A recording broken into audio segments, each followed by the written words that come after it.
El tema que vamos a abordar a continuación es el referente a cómo se gobernaba durante el antiguo régimen, cómo era la política durante el antiguo régimen. La definición más sencilla de política que os puedo dar es aquella que dice que cuando hablamos de política queremos hablar de quién manda y por qué manda, es decir, por qué los demás le obedecen. Y vamos a ver cómo fue la evolución de esas formas de gobierno durante el periodo que va desde la Edad Media hasta el siglo XVIII. Este repaso lo hemos de comenzar, por tanto, en la Edad Media, donde la forma de gobierno era la que conocemos como monarquía de origen feudal. Monarquía feudal. La monarquía feudal se caracteriza porque no se sabe muy bien quién manda. Hay un equilibrio inestable de poder entre la nobleza y el rey. ¿Quién es el que manda? ¿El rey o la nobleza? No hay una respuesta clara a esta pregunta. Y no la hay porque el rey, para mandar, necesitaba el apoyo de los nobles. Los nobles eran los que le facilitaban el ejército. El ejército del rey consistía en un ejército fundamentalmente de caballeros y esos caballeros eran sus nobles. Por tanto, sin el apoyo de los nobles, el rey no podía mandar. Entonces, esto es como la pregunta del huevo de la gallina. Si los nobles no hacen caso al rey, el rey no puede mandar. Pero los nobles no son reyes. Los nobles están por debajo del rey. Pero el rey, sin los nobles, no manda. Por tanto, es lo que denominamos un equilibrio inestable. A veces los reyes imponen su voluntad y consiguen gobernar sobre esos nobles, y otras veces los nobles se ponen por encima del rey y llegan a controlar o a limitar al rey, como el famoso caso del rey Juan sin Tierra de Inglaterra, que tuvo que ceder ante sus nobles y conceder la Carta Magna. Como vemos en esta ilustración, aquí los nobles han conseguido imponer su voluntad al rey, ya que el rey, sin el apoyo de los nobles, no es nada. Ni que decir tiene que este equilibrio inestable se manifestaba en conflictos frecuentes entre la nobleza y el rey para ver quién se salía con la suya. De hecho, muchas de las guerras del siglo XIV y el siglo XV fueron guerras entre la nobleza y el rey por ver quién era al final el que ostentaba el poder. Esto empieza a cambiar, especialmente en la segunda mitad del siglo XV, donde en algunos países, como por ejemplo España, Francia, poco después Inglaterra, algunos reyes consiguen derrotar definitivamente a la nobleza y dejar claro que son ellos los que mandan. Aparece así la forma política que conocemos como monarquía autoritaria. En la monarquía autoritaria, el rey gobierna, pero, atención, mantiene algunos límites formales propios de la monarquía feudal. Atención, formales, es decir, no son límites verdaderos. Son cuestiones como, por ejemplo, que tiene que pedir permiso para subir los impuestos, que tiene que hacer las cosas de determinada forma en un territorio y con otra forma en otro, pero eso sí, siempre saliéndose con la suya, o sea, porque el rey manda, es una monarquía autoritaria, el rey tiene el poder, pero digamos que lo disimula. De vez en cuando pide permisos, que está garantizado que se los van a dar, pero que aún así el rey los pide para tranquilizar un poco a la nobleza y el clero, que no quieren que se vea tan claro que han perdido el poder que tenían durante la Edad Media. Es una cuestión, como muchas cosas en política, de tacto, de oportunidad política. Los reyes católicos de España, Isabel de Castilla y Fernando de Aragón, son uno de los primeros y de los más depurados ejemplos de cómo una monarquía de tipo feudal se transforma en una monarquía autoritaria, construyendo así uno de los primeros estados modernos de la historia. Un estado-nación como España. El siguiente paso en esta evolución política se da en el siglo XVII, a mediados del siglo XVII, cuando se empieza a configurar en Francia la monarquía absoluta. En la monarquía absoluta, el rey ya no tiene límites, ni siquiera formales, es decir, se cumple la voluntad del rey, no hay muchas más historias. El rey manda, los demás obedecen. Ya la nobleza se queda simplemente con un poder simbólico, más bien como un elemento de adorno dentro de la corte. Luis XIV de Francia, conocido como el Rey Sol precisamente para recargar este poder de monarca absoluto, fue el que comenzó a definir esta forma de gobierno, que es la monarquía absoluta, e incluso nos dejó una frase que lo resume perfectamente. Luis XIV decía: el Estado soy yo. En su caso, Francia era él era Francia, él lo era todo, poder absoluto. Ya os digo que esta forma comienza en Francia a mediados del siglo XVII, y luego algunos otros países van a intentar evolucionar, algunos otros monarcas van a intentar evolucionar desde una monarquía autoritaria a una monarquía absoluta, lo cual, por cierto, no va a ser fácil, porque la nobleza no quiere dejarse arrebatar ese poder, aunque fuese simbólico, que tenía en la monarquía autoritaria, o más real que tenía en la monarquía feudal. No se va a dejar, y esto va a provocar rebeliones, como las rebeliones que se produjeron en España cuando el conde duque de Olivares intentó transformar la monarquía autoritaria típica de los Austrias en una monarquía de tipo absoluto, o, mucho más grave, como vamos a ver que ocurrió en Inglaterra más o menos por las mismas fechas. Si en España la oposición a convertirse en una monarquía absoluta provocó una serie de rebeliones en 1640 que obligaron al rey, en ese momento Felipe IV, a dar marcha atrás y quedarse en una forma de monarquía autoritaria, en Inglaterra el intento de Carlos I Estuardo de convertirse en monarca absoluto no se va a quedar en una rebelión, va a provocar una guerra civil en la cual el rey va a perder, y de esa derrota va a surgir una nueva forma política, la que denominamos monarquía parlamentaria.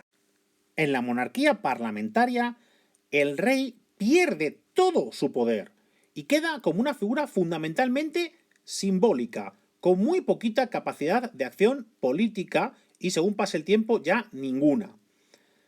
Quien gobierna en realidad es el Parlamento.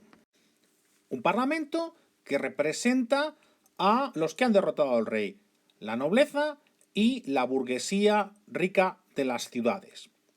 Cuando empiecen a gobernar, se empezarán una serie de luchas políticas que acaban reformulando un sistema en el cual el poder se divide en dos. Ya no hay un elemento de poder, como podía ser la corona, ahora hay dos elementos de poder, dos poderes, que se van a definir como un poder legislativo, que es el de hacer las leyes, y un poder ejecutivo, que es el de gobernar.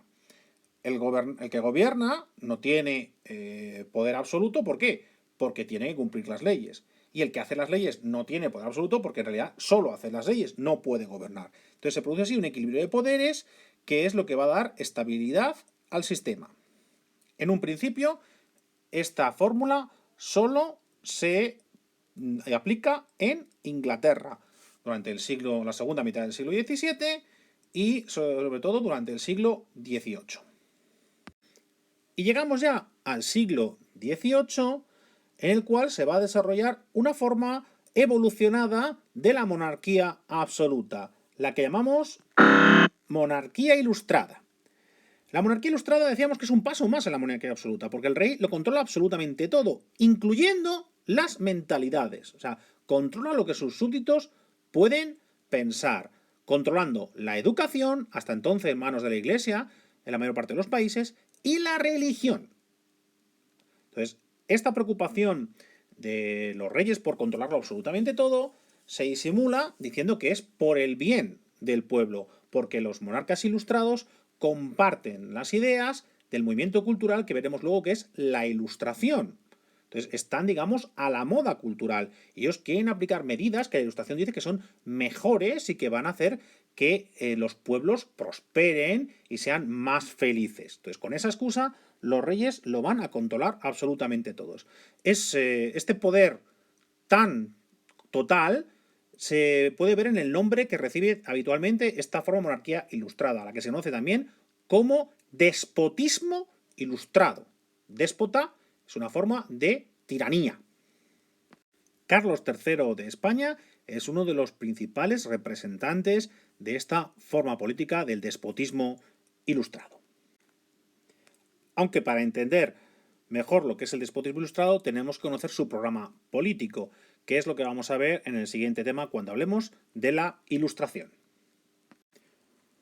Vamos a hablar a continuación del pensamiento político durante la Ilustración, aunque más particularmente lo vamos a hacer de el más característico pensamiento político de la Ilustración, que es el nacimiento del pensamiento político liberal, del pensamiento liberal.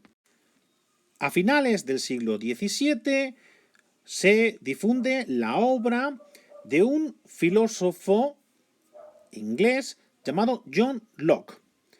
John Locke, a partir de la experiencia de la Guerra Civil Inglesa, de lo que esto supuso de revolución inglesa, con el fin de la monarquía autoritaria de los Estuardo y la llegada de la monarquía parlamentaria, pues bien, con esta experiencia, John Locke desarrolla una teoría que tiene como objetivo solucionar un problema que se había planteado en el siglo XVII.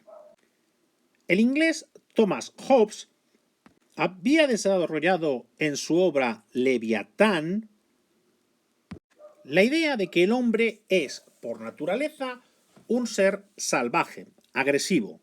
En origen, el hombre, cuando se intenta formar una sociedad, lo primero que hace es imponer lo que nosotros llamaríamos hoy en día la ley de la selva y que en filosofía se llamaba el estado de naturaleza. Es decir, el más fuerte se impone. Los hombres, a la hora de crear una sociedad, necesitaban, por tanto, que hubiese alguien con mucho poder que evitase que los demás abusasen. Habría que darle todo el poder a un gobernante, a un Estado fuerte que pusiese orden.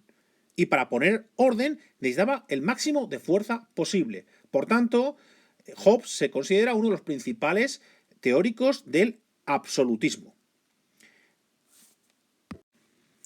Pero la experiencia de la Guerra Civil Inglesa y el experimento fallido de la Commonwealth británica había llevado a Locke a la conclusión de que el poder corrompe.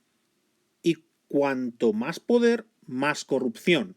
Con el viejo adagio de que el poder absoluto corrompe absolutamente.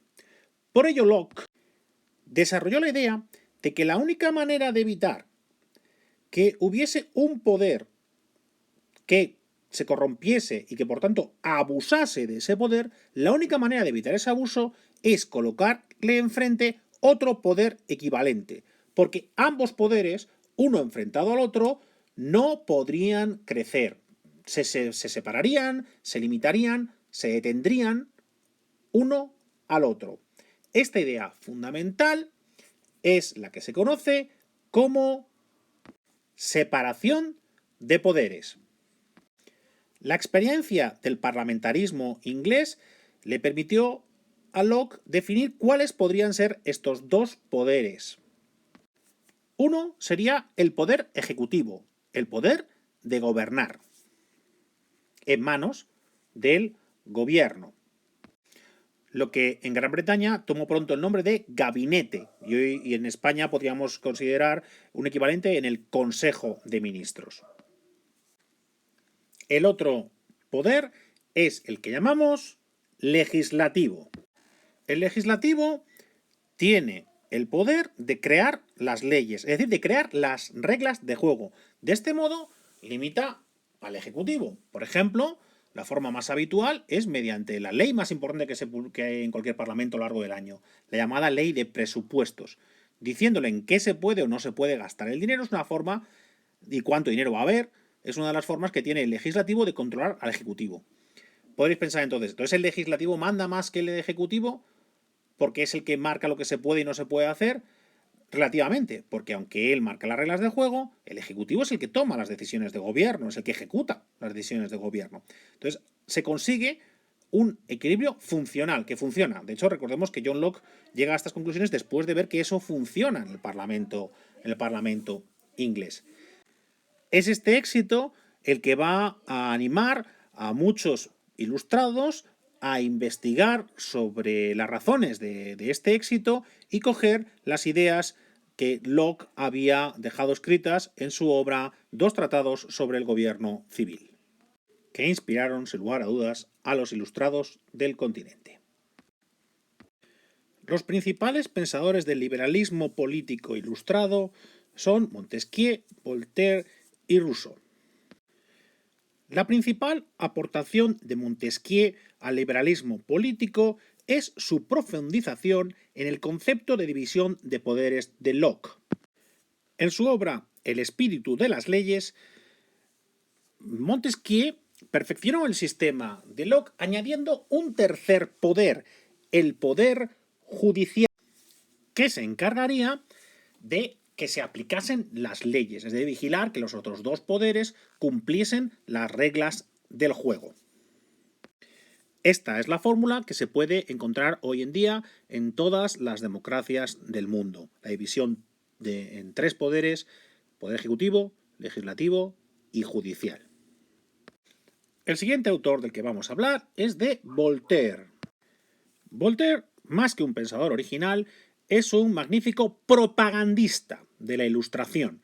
No aporta grandes conceptos nuevos, pero sí es cierto que dota a la Ilustración de un gran prestigio gracias a sus obras satíricas, gracias a su popularidad y gracias a su amistad con poderosos monarcas de la época como Federico II el Grande de Prusia o Catalina de Rusia.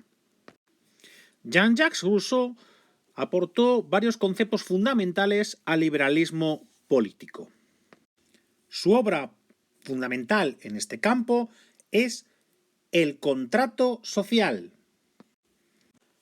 Para entender el concepto de contrato social, remontémonos a aquello que decía Hobbes, es decir, en el estado de naturaleza, en el estado salvaje, todos los hombres tenemos el poder y luchamos entre nosotros a ver quién es el más poderoso y quién es el que manda. Para evitar esto, el hombre, cuando se socializa, lo que hacemos es dar cada uno de nosotros que tiene el poder, lo que hacemos es dárselo todos a un gobernante, a uno solo, para que se gobierne.